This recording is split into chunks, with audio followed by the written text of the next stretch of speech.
Bir dakikayı geçmesin lütfen. Açın.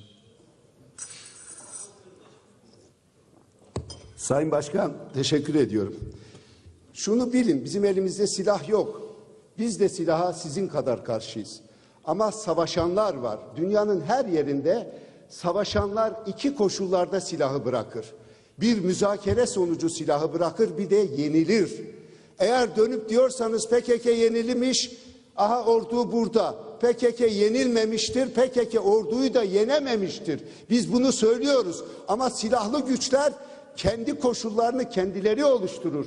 Benim elimde silah yok. Ben Türkiye'yi silahsızlandırmak için biz çaba sarf ediyoruz. Yani silahlı güçlerin silah bırakması için iki nedeni söylüyorum. Dünyada başka bir örneği yoktur.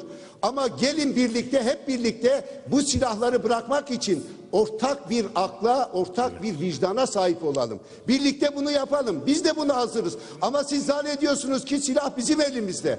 Ben 20 yıldır demokratik zeminde siyaset yapıyorum ve silah ve şiddeti hiçbir dönemde yani silaha ve şiddete... Teşekkür ederim Sayın Sakık.